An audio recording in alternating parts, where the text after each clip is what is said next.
Hi, my name is Carpenter. I head up a training and development consultancy and work with organisations all over the UK. And the areas I specialise in particularly are around leadership development and helping people to access opportunities to develop themselves and to develop in their career. And this session, I wanted to talk to you about the opportunities and benefits of having a mentor. I wanted to first of all start by sharing some ideas around what I think mentoring is, the type of qualities you want to look for in a good mentor. And then I've got a really great opportunity to speak to two guests and really get them to share their experience of being mentored in their career. So let me start by asking you a couple of key questions. Would you like to have a trusted and more experienced person to bounce ideas off and to discuss challenges with? Are you starting off in your career and would you like access to an expert in your field? Maybe are you halfway through your career and recognise that you do not want to become complacent and that you really want to keep developing? Are you a senior practitioner or leader at the top of your field and feel isolated because you don't have the peers to confide in or share problems or just brainstorm ideas with? Are you considering developing a new skill or making a career move and want to access expertise you don't yet have? Then a mentor might be the thing you're looking for. Okay, so what do we mean by mentoring? So I really liked this quote. I thought it's quite simple, and it describes mentoring as a developmental relationship. Help by one person to another in making transitions in knowledge, work, or thinking. So what does a good mentor do? Well, they do a number of things. They help you learn from somebody you might consider as a master. They give you an opportunity to see how they think and problem solve. They give you advice and experience, and you can access that. I think what a good mentor also does is they are really, really good at listening, and they are unconditional in their listening. So they listen without judgment. They can connect you with a support network that can really help you in your career. They act as a sounding board, a safe place for you to express yourself. And if they're really good, they can really increase your energy and motivation within your role.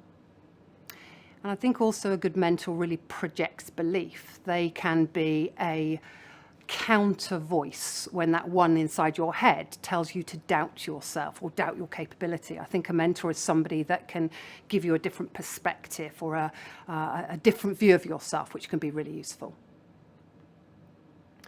And I guess ultimately, one of the reasons why lots of people access a mentor is that they see them as somebody that can help advance their career. And they challenge the limitations you put on yourself. And this is something I've really seen a lot, which is very capable, brilliant people who sometimes stop going forward or prevent themselves because they will say things to themselves like, oh, that's not really, my field, or I'm not really sure I'm cut out to be like that. And a classical example is where somebody that is primarily in a clinical role, for example, wants to step into a leadership role. And sometimes what stops that happening is not their capability, it's the limits they put on themselves. And a mentor can really unlock that. So let's look at some data, and I thought you might be interested in some of the most recent stats here. So 97% of people with a mentor will describe it as valuable, but only 37% of professionals in the UK actually acknowledge having a mentor. Most people opt for mentors with the same gender as them. 85% of those who have been mentored generally go on to mentor other people. 79% of millennials see mentoring as crucial to their career success. 67% of businesses report an increase in productivity due to mentoring. And 75% of company executives say that mentoring played a key part in their career. And let's not forget some of the more famous mentoring relationships that you might be aware of. So you would be in good company if you chose a mentor, for sure. So I just wanted to share my thoughts on how do you pick the right mentor for you, because it's a really personal relationship within the work context. So what does right feel like for you? So let me just share some ideas on that. Okay, so a really good or a really important starting point before you think of who the right mentor might be is figure out what you want first. So are you looking to develop a particular skill? Is it experience in a particular field you're interested in? How much support are you looking for? And are you looking to develop clinically or interpersonally or both? Then consider your options. Look around you. Who inspires you? Who represents the person you want to be? And does your mentor lie outside the sector? So again, it's really about thinking flexibly and creatively about the person that's going to be likely really beneficial to you. And I definitely think that we are drawn to mentors who we aspire to be like. So I guess you're really thinking about who are the people that you've met so far that you think are really positive role models. They probably make a really good mentor for you. And do your homework. Okay, find out about them. What career path did they take? What was their journey? What are the different opportunities they've sought out and had in their career to date? And here are some more tips on what to look for in a great mentor. So the first thing is hit the basics, okay? I've said it, pick someone who you think is a really good role model. But also, I would pick someone you like, okay? I've put up on the slide here, mentoring is a personal relationship, so it's important there's chemistry between you. You've really got to enjoy being in their company. And I guess in a little while, I'm going to share some of the skills I think good mentors have around being willing to challenge the mentee, being willing to stretch their thinking. So can you see, if you are the mentee, you are much more likely to be open to somebody stretching your thinking and challenging you if fundamentally you like them and you respect them.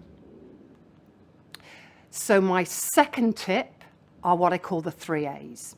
So what you're looking for is active listening, availability, and analysis. And I just wanted to talk a bit about that. Active listening, this doesn't mean simply not talking. Active listening is listening and responding to what is being said. So you want a mentor who is great at things like paraphrasing, summarizing back what you're saying, and really hearing you.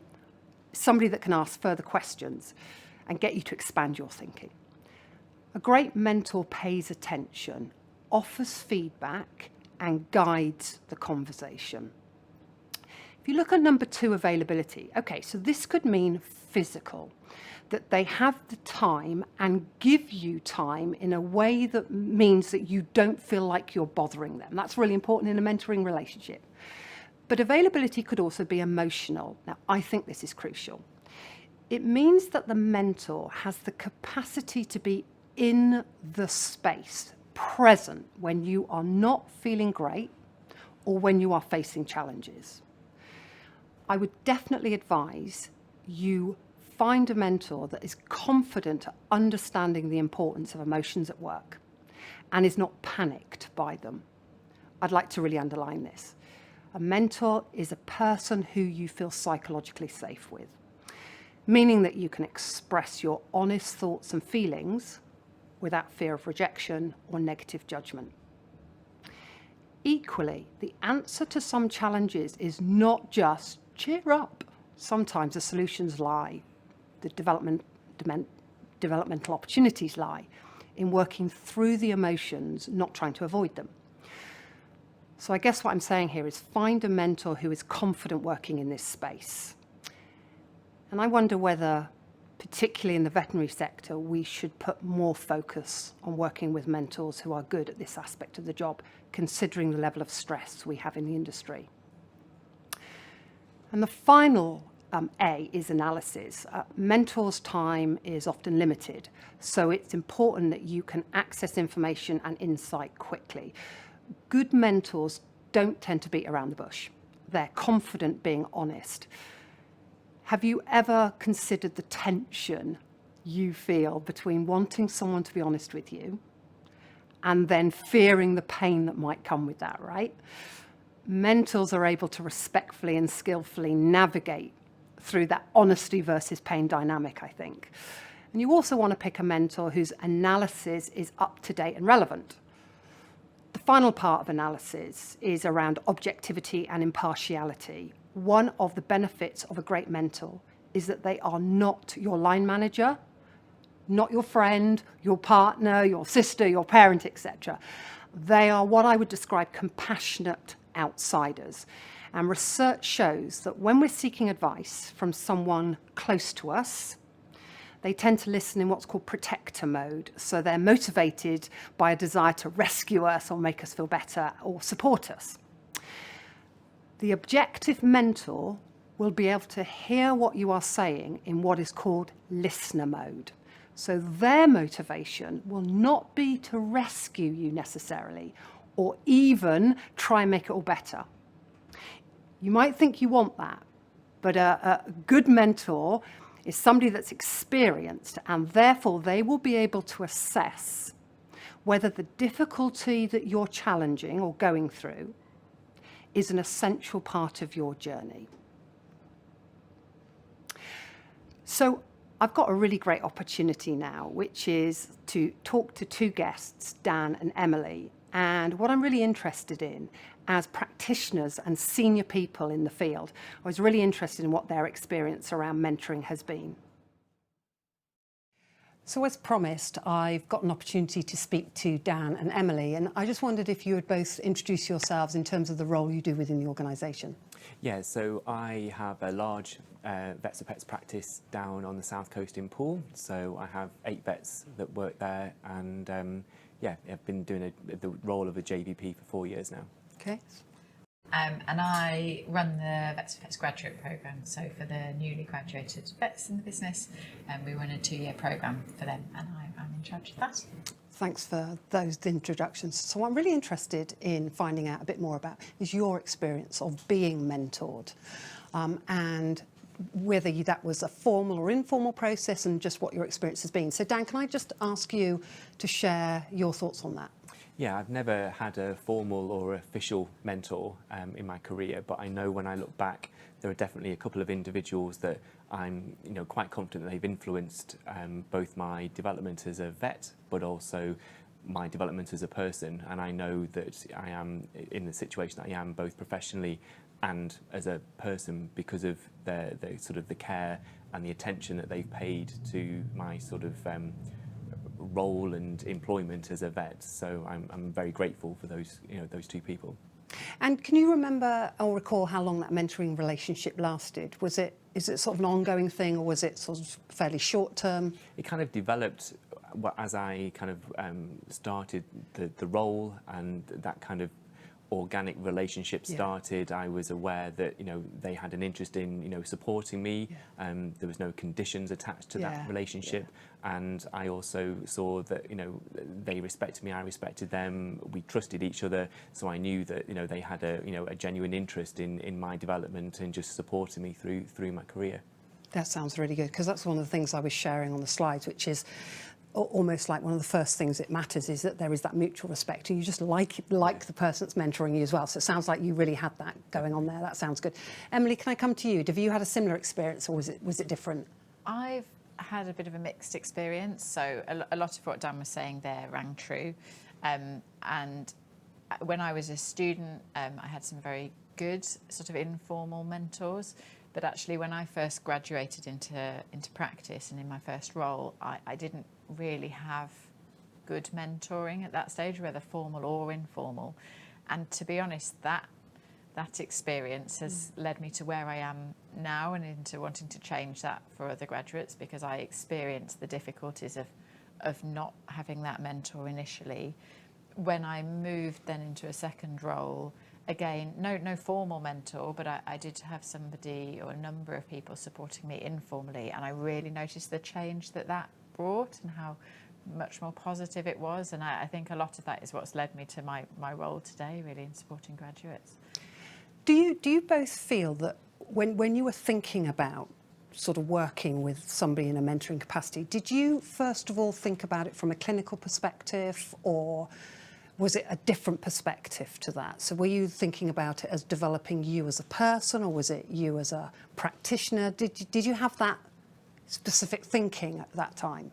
I think in the role that we have, knowing that it's such a challenging role, it's important that coming from university, you are obviously supported to develop the skills. You know, everyone comes from vet school not necessarily on the same sort of level of kind of surgery skills or consulting skills. Right. And that is a very important aspect to it. But because it is such a challenging profession, it's important that you learn from day one, you know, how to handle our day-to-day work and interactions with clients to kind of improve and develop resilience. So it is kind of a parallel, you know, growth as, you know, as a veterinary professional, but also as a person that's able to sort of deal with the sort of the client communication and just workload side of the job. Yeah, that makes sense. What are your thoughts on that, I Emily? think when you come into the veterinary role, often you're really focused on the clinical side of things, and especially the surgery, but all of the clinical side of things. And so if you ask them at that stage, or me at that stage, it probably would have been more about the clinical side of things and getting help with cases. But actually, from the other side of that, when you're mentoring somebody, when you've got a bit more experience, like Dan said, you see the importance of all the other things and of the communication and the resilience and everything else, and that they really do run in parallel. And I think as a mentor, as you introduce that to that person, they start to see the importance of both, and so they run very much alongside one another. Yeah, that makes complete sense. And I'm just thinking about, you're both now in senior roles in the organisation and roles where you can influence people around mentoring. How do we encourage maybe graduates or just people new in the organisation to look and reach out to somebody to be a mentor? Because one of the feedback things that I'm often given is, I'm not sure if people always feel confident. You know, if there isn't a formal mentoring programme within the organisation, which is fine, sometimes I think people can lack the confidence to feel that they can just reach out to a mentor off their own bat. So in a sense, what messages could we give to people within the organisation around that? I think mine would just be, don't be afraid to reach out. It's quite a simple one. Obviously, we have the graduate programme, and we do have some mentoring as a part of that. And this, for new graduates coming in now, there's going to be this thing called the Vet GDP, where every practice is going to have a mentor. And that's a sort of a formal process that has to happen. And that's great, but they really don't need to rely on that, because I think what's important about mentoring is there does need to be trust between you and the person. And if that's not the person that you feel comfortable going to, then that doesn't mean you don't have anyone to go to. You can go to anybody else. So I've definitely had mentoring from all sorts of people, and I've sometimes had to take a deep breath and have a brave moment and just send that message on LinkedIn. Yes, Or there's lots of Facebook groups for vets, and sometimes I've just reached out to somebody that I can see has done something that I'm really interested in and said, actually, could I pick your brains for some advice? And that's where some informal mentoring occurs. So just reach out to anyone, because nobody is going to mind you dropping them a message and just saying, would you chat to me? Because we've all been there. So to just reach out, really. Do you have a similar view to that, Dan? Yeah, definitely. Just be open and honest and not afraid, you know, to ask for help. You know, everyone has been in similar positions, and you know, your mentor or support could be one of the nurses you work with, or a receptionist, or a practice manager, just someone that's, you know, been there, that's experienced similar things, just to be there to help. Yeah, that sounds really good. So I guess I had a question, because I was interested in the quite low percentage of people that have mentors. I think you said in your slide it was sort of 37% of professionals have a mentor. But why do you think it's quite low? So that's really interesting. So I think one of the reasons behind that is I think our attitudes to mentoring seem really different to our attitudes to CPD, training or coaching. So it feels like for many people they see mentoring as a luxury. It's something that other people can access, not them. And that seems, so I guess that if you're a graduate coming in, I think that you might see mentoring as a natural part of your developmental journey. I think if you're in other roles, I don't think you necessarily see it in that way. So it seems to be that people are reluctant to do exactly what you guys are advising, which is just reach out or connect with someone, unless they are given formal positions. So we do see that percentage going up if an organisation has something like you're talking about, Emily, which is a mentor that's in practice or available. So we do see an increase, but generally it's low because I just don't think we're giving it the same value and recognition that we would something like coaching and, sort of regular training. So you can imagine for many professionals, if you said to them, you're not going to get access to coaching or CPD, they would just go crazy. Whereas actually the fact that people don't necessarily get access to mentoring is not seen as an issue, and that's one of the reasons why the percentages are so low. So that's really interesting. So I kind of have it in my head that being mentored is something that's reserved for new graduates or people that are just starting off in a new role or a new job. Is mentoring something that is just for that period in your life or career, or is it something that goes with you throughout life? Anytime, any place, anywhere, I personally think. So again, I think one of the things we can sometimes do is get trapped into this idea that mentoring is this very lengthy relationship. And sometimes it is, but sometimes mentoring literally can be one-offs. So I've had experience where I've come across someone who's just a brilliant role model and really inspirational. And I've maybe connected with them 2 or 3 times, that's all. And it's been midway in my career, and it's just been because I was particularly inspired by something they did or said, and just thought, I just want to spend a bit more time talking to them. And it was literally a moment in time, and then we sort of parted ways. So I think we can access mentoring any time in our career. It is logical to do it at the beginning of your career, for sure, and we would definitely be recommending that for people in the organisation. But I would say to anyone in the organisation, if you're feeling like you would need re-energising, or you're interested in just stretching yourself or challenging yourself a bit more, just access a mentor, even if it's for a short period of time. And I particularly am coming across more people that are quite advanced or developed in their career, but just feel perhaps a bit cynical or getting a bit tired or getting a bit just like, as anybody would, being in anything for a period of time. And sometimes just accessing a mentor, literally in quite a late time in your career, just really reboots you. It's like an injection. That's how I would describe mentoring. So yeah, 100%, any time in your career, go for it. That would be my advice. I totally agree. I think cool. I think that's absolutely true. So I guess exploring that a bit further, in particular the link between kind of mentoring and well-being, you talked about it kind of giving you a bit of a boost. Yeah. A career in veterinary medicine is often very stressful. Do you think mentoring can help with that? So firstly, data absolutely shows that a strong supportive mentor relationship correlates with lower levels of stress. We absolutely see that. And stress comes from loads of different sources, from everything from feeling overwhelmed to having to deal with what we are seeing as increasing demands from clients, and et cetera, et cetera. So stress will come from different places. One of the pressures that you have if you're quite a senior person in your practice or in your part of the business is that there can be this pressure for you to have to show that you are coping or show that you are keeping it together. So this pressure to hold it together in itself can be quite stressful.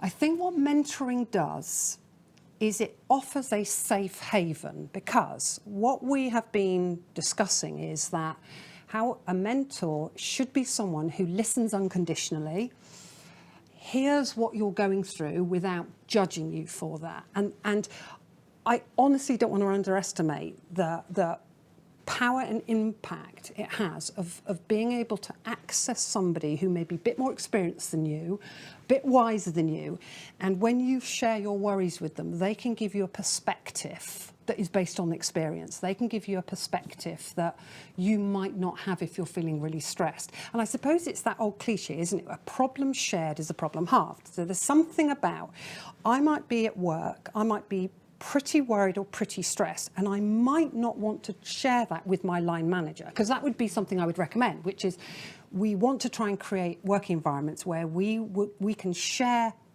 worries and anxieties with our colleagues and with our line managers. But we don't always feel like that. What I like about the idea of mentoring is it's this objective, independent person who isn't your line manager, who doesn't literally have your career in their hands, and actually the ability to be able to go and share your worries and stress with that person, I think is really powerful. So I would almost suggest, and this might be coming out quite strong, which is of all the times in working history, mentoring feels most relevant now because of all the additional pressures we have around us.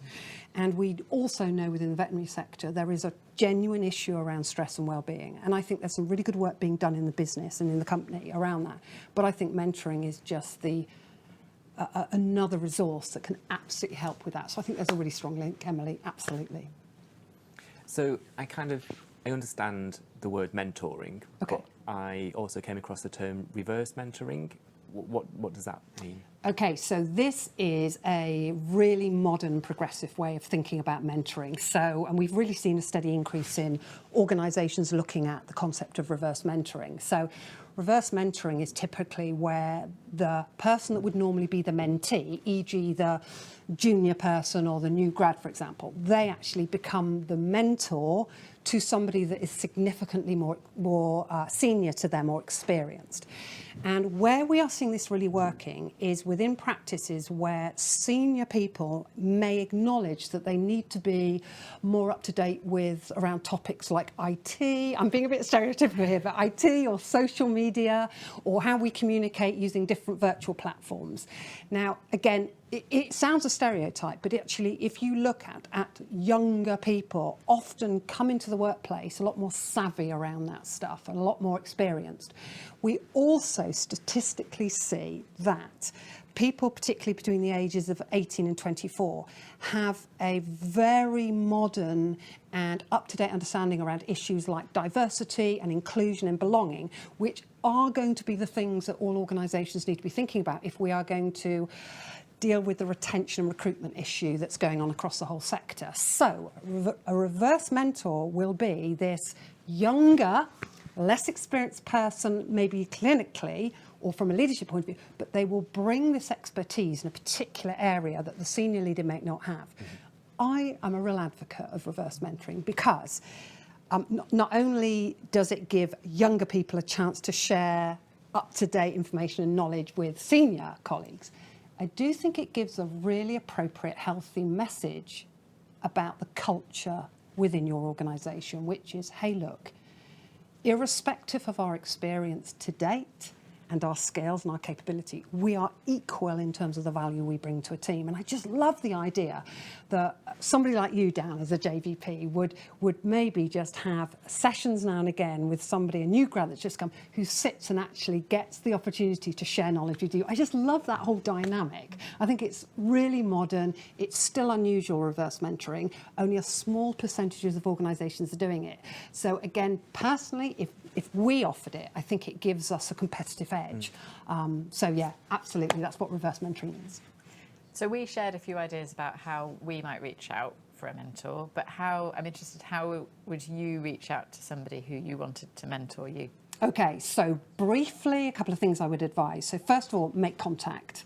And that's that pushing past maybe nerves you might have, or so if we think about somebody as a mentor, we might see them as very busy or very senior, and can we approach them? Well, the answer is yes. So definitely I would say make contact, and depending on your relationship, that could be really informally, literally a verbal approach, or sending them an email.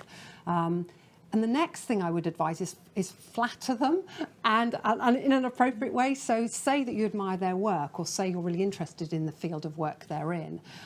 So sort of give them a compliment that you may have been inspired by a paper you've written, or you may have observed them doing something and really like that. You may have heard them speak, etc. So sort of make contact, reach out, and also share your own ambitions about this as well. Say, hey, I am really keen to develop this skill, or I'm really keen to improve my experience in, and would you be interested in giving me some of your time? And the thing I would say to people is, don't give up if your first approach doesn't work, because it may well be that the person says no, not because they don't want to mentor, but because they might not feel they have the capacity. And when I've been approached to be a mentor, as eager as it is to want to jump in and go, yeah, of course, I'm sometimes mindful that if I don't feel I can give the person time and feel relaxed about that in the end I just become a mentor that says, oh, sorry, no, or sorry, I'm not available. So I think some mentors may well say no to you simply because of time, but don't be put off. And also, I think my last point would be really flexible. I think we were touching on this a bit during this discussion, which is, I think it's about not feeling that if you sort of meet with a mentor, it has to be a very lengthy, ongoing, massive commitment. It literally can be 1 or 2 meetings, or it can be something regular, but just be flexible with your mentor, fit around them. So maybe it's infrequent conversations, and that's fine. You're still getting access to someone who might give you the one piece of advice or the one tip that just springboards you to the next part of your career. So I just wanted to say, first of all, thank you both so much for sitting on the sofa with me and answering some questions and posing some of your own. I really appreciate that. And I really hope you enjoyed the session, and thank you for watching.